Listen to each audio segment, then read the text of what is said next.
there, scholars. Walter Bowne here. So, Raisin in the Sun. Lots to talk about with Raisin in the Sun, especially now, 2020. Cities in flames, parts of cities and riots. Okay, so let's move away to talk about race. And let's just talk about the younger family as people.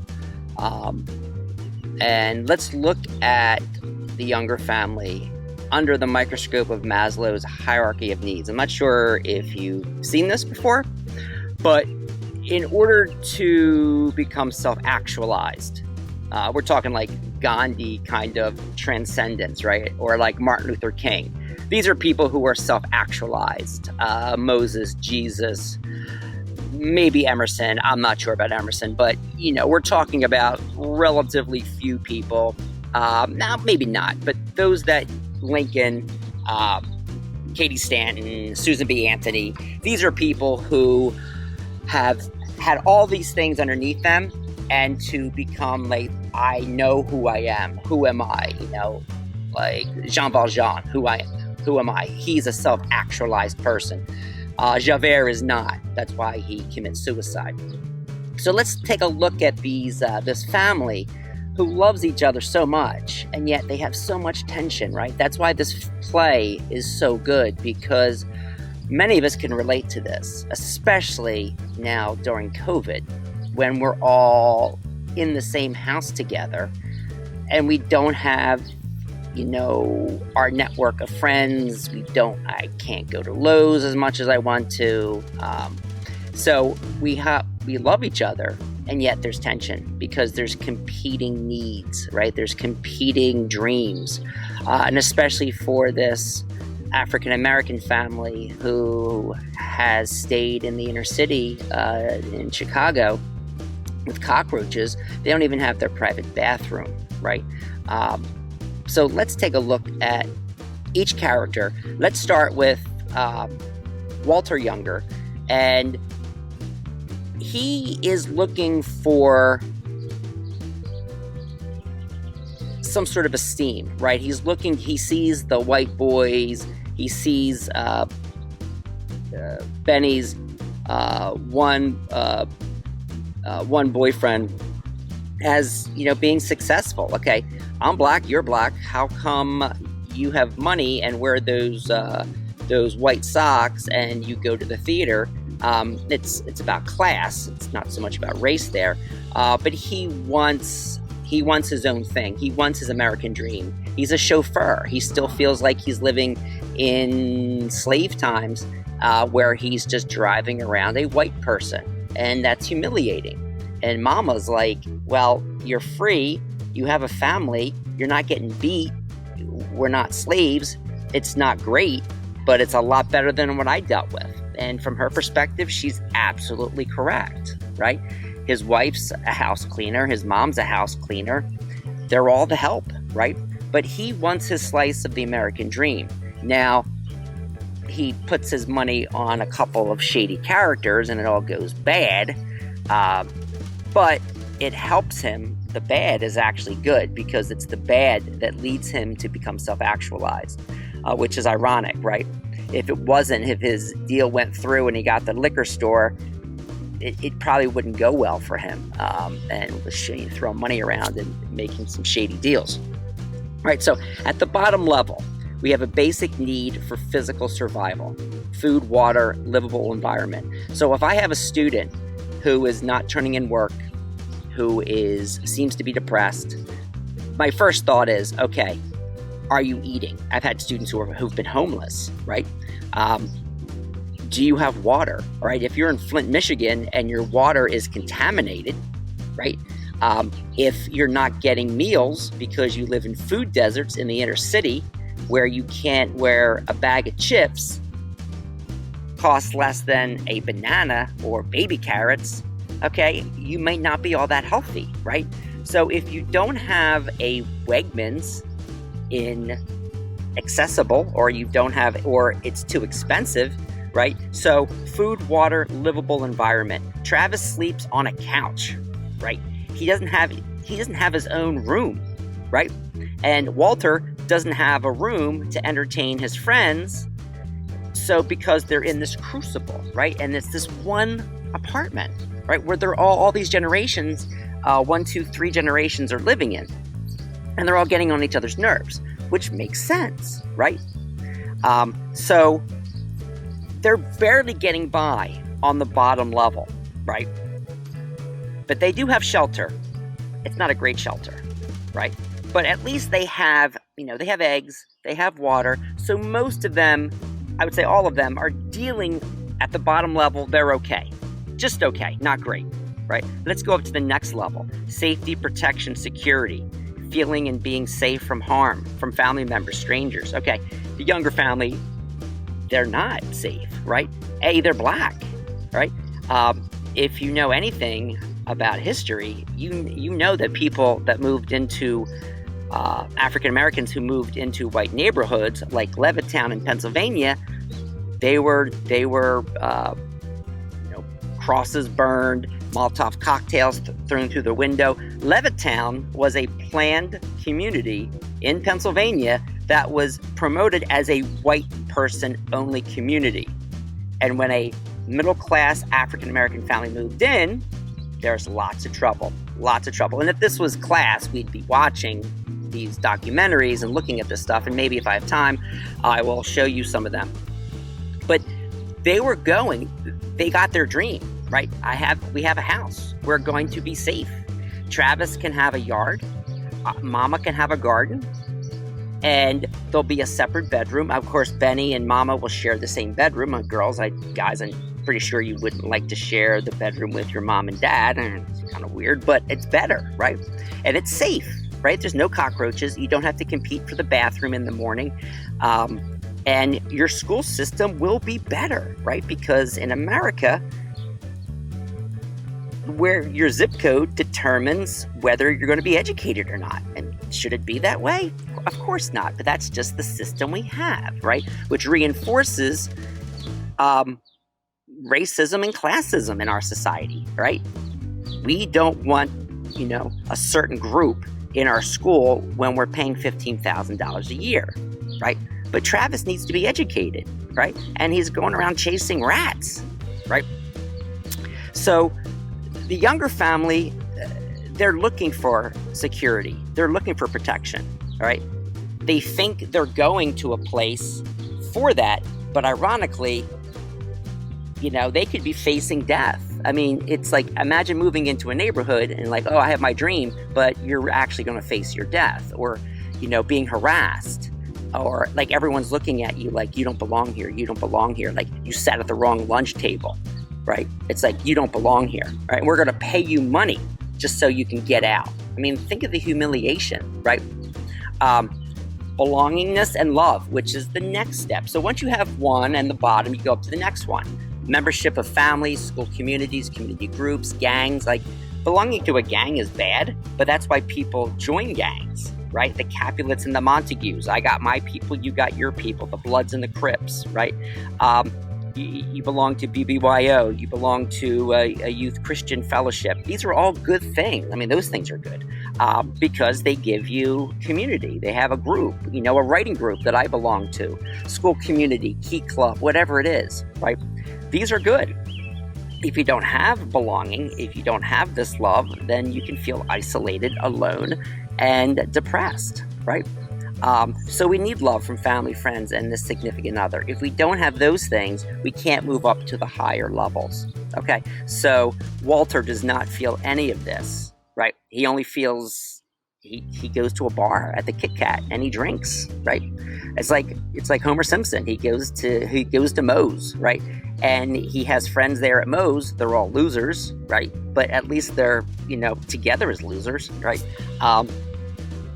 And so Mama is trying to remind Walter and Benny that there is love here. But Walter does not feel love from his wife. He does not feel supported.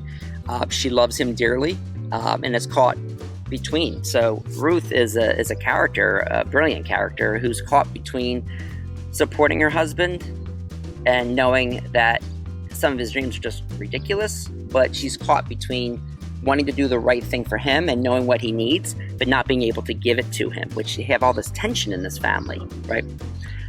Benny is the one who's going to college. Not only is she a woman, but she's an African-American woman doing something more than going to school to be a secretary, a nurse, or a teacher, which is, if you went to college, girls, in that time, that's, what largely you could do. It was radical if you did anything else. And this is the 1950s. She wants to be a doctor, right? And that's just so outside of Walter's realm of what women do, right? He's a traditional kind of guy. And he feels, of course, this is not fair. Why do you get your dream to go to college and be a doctor? And I have to drive around a white guy, and the money I get goes to all of your things, your guitar lessons, your horseback riding. You flit from one thing to the next in order to feel like she wants to explore who she is as a person, her racial identity. And Walter's has legitimate gripes, right? Like, he's jealous, and he's also like, you don't respect what we do for you, and you just lounge around, you're not doing the work, and there's a lot of resentment here on Walter's part, and I think it's legitimate, right? But at the end, Walter recognizes, when he realizes, when Linder comes in, Karl Linder, a German name, racism, we just fought World War II. I think many Americans still forget that, Nazism and white nationalism, this is, not a thing to celebrate. It's been going on forever, for a long, long time. And that, a generation ago, this was, unfair housing. And I could talk about Lorraine Hansberry and her dad, and what her dad did to try to end segregation in Chicago. You can legislate, you can pass all sorts of amendments, but you can't change people's hearts, right? You could sue for your rights, but that takes money and it takes time, and it's impossible sometimes to change someone's heart. Like, how do you change the heart of a racist, right? It's not illegal for someone to be a racist. It's illegal for you to deny someone housing because of racism, but you still have to prove that. You still have to get a lawyer, right? A little off topic, but this play has a lot to offer here. But when Walter has to confront Linder, when he's going to make that deal, right? He's selling his soul, 30 pieces of silver, which is an allusion to Jesus and Judas and betraying the family. And he says, no, Travis, you stay here. Mama knows that this is a big moment, right? Kid, go away. Travis, go away. This is adult talking. No, you stay here. I want you to see what your father is about to do. And with that foil, with the son, Travis, looking at his father with such love and such admiration, Walter loves his son, right? And he has another child coming, and they were going to abort the child, right? Because there's just no more room. So all this desperation, right? And Mama's a Christian woman. We bring children into the world. We don't destroy them. So Walter here thinks this is just reality. I will just take the white man's money. I'll stay out of your neighborhood. You don't want any filthy N-words here anyway. I'll just be the N-word you think I am and take your money and go away, right? Like a good Uncle Tom. But he can't do that when his son is looking at him. And then he starts weeping, and I'm looking at the movie and I'm weeping, right? Because I'm a father. And he says, and he realizes this is how many generations in this family. And we're good people. We're hardworking people. We're simple people. And my daughter and my sister is going to be a nurse. Wow. He actually recognizes that the family is moving up, has dreams of their own, and that together they can achieve it. So they decide to move in to the white neighborhood, and we can debate whether that's a good thing or a bad thing for them, especially the danger part, right? But they're trailblazers, right? And there were people, still people today. Why are our neighborhoods still so racially segregated? New Jersey has the most segregated schools of any state in the country. We have 663 school districts. Why is Gibbsboro still so white, right? why is Lindenwold still so, segregated, right? And it's one town away, right? So we still live with this. It's not saying that those in Gibbsboro or other places, but we have Lawnside, which is a historically black neighborhood, right next to Barrington, which is a white working class neighborhood, right next to Haddonfield, which of course is mostly middle upper class whites, right? But if you have money, then you can move in if you're a different color, but still, Cherry Hill East versus West, very, very segregated as far as class and money, right? So take a look at our neighborhoods, take a look at our zip codes, and this is not just Chicago, right? So we have to recognize the inequity of this. Just as a last note, when my mom and dad were living in Camden, my dad's a Camden boy, I was born in Camden. My dad was raised in Camden as a printer. He went to Woodrow Wilson when the school was mostly white, right? This is just a generation ago. This is not that long ago. They were living on Rand Street, and they decided, well, we need to move to the suburbs, right? Just like the Younger family. They moved to Voorhees in 1970 when it was a growing community. Paco just came in. The mall was not even there, and it was just an airport. They bought a home because they could get a loan for a house. There were laws on the books, and I will show you, and I could show you things, that banks would say, okay, these are the different colors of neighborhoods, all right? If you're a certain color, you can't move to this neighborhood, so you will not. This was like on the books, right? So those that were of a different color could get a loan to move to Voorhees. And when we moved to Voorhees, I was able to get a great education. My brother, my sister, so my sister's a lawyer, my brother's a professor, I'm your friendly neighborhood English teacher, right? So, but we all have advanced degrees, right? I have a master's, my brother has a PhD in ecology, my sister's a lawyer from Rutgers, working with the Labor Relations Board, and we had safety. We never worried about safety in Voorhees. There's no crime, right? The apartment my mom and dad moved from on Rand Street, there were murders there. I knew a cop, Bill, who said, oh my God, you lived in that apartment, there was a murder there. I'm like, oh. So, and then also because of the equity of the house has increased in value. So now you're able to move up the social class, attain wealth, and retire. But if you weren't ever able to move out of a bad situation and a crumbling infrastructure with crime, with drugs, with danger, with cockroaches, with bad water, and the school system is not conducive for you to move on, or you're not getting the skills to be successful even if you do go to college, you don't have the equity, right? So this stuff is not just, oh, this is all, in the past. It's people still struggle, right? And when people get teased for living in the Voorhees ghetto, right, of Echelon, that's just BS. Call out that. It's just BS, right? Or, oh, you don't want to move to that area because that area is the lower class. We all talk about class. And it's the one thing, it's easier to talk about sexism and racism. It's much harder to talk about classism because sometimes that just is something we just don't want to talk about. But we need to talk about, we need to have discussions like this because you can see what's going on in the world.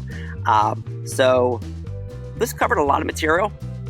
But just look at maybe where you are, and the self-actualization and the esteem and the different levels of what Maslow said that people need to have first, right? So you're not going to do your homework if you're struggling to survive, right? If you're in an environment that's toxic, right? You're on survival mode. When you're on survival mode, you don't care about reading Walt Whitman. Right? You don't care about the nuances of Emily Dickinson. You don't have time to read, all right? And if you don't feel safe, right? If you don't have belonging, you can't move up this chain of all these different steps and realize it's like the top contains few people. It's very few. It's the masses at the bottom that are struggling throughout the world and in America in our own neighborhoods. right? So thank you for watching. Hopefully this didn't bring you down too much, but you need to know the truth about things. And this play ends optimistically, right? That's what I love about this play. The other plays, some of the other works are very depressing. Streetcar Named Desire, we didn't get to Death of a Salesman. Oh my God, that play makes me cry all the time. We didn't get to Inherit the Wind. We did not get to Glass Menagerie. But I like to end on this play because there is hope, right? Lorraine Hansberry broke the color barrier and the sex barrier by being the first woman, African-American woman, to have a Broadway play. She died relatively young, in her 40s. She married a white Jewish man, so she was a trailblazer herself. An amazing woman, an amazing talent, taken from us far too soon, but her play still resonates. And people, just need to understand, no matter your skin color, no matter your race, you're a family, you're someone who has these needs, and you're a member of the world community. And, we need to think about ourselves as a world community, as an earth. And we all get caught up on the geopolitical lines, and what hat do you wear? It's all division. It's all division to keep some people down, see people up. And if that will ever change, I'm not sure. But we need works of art like this that expose both the love in a family and also what that family is dealing with as far as the outside factors that are oftentimes beyond their control. Thank you, guys. Stay safe out there. Bye-bye.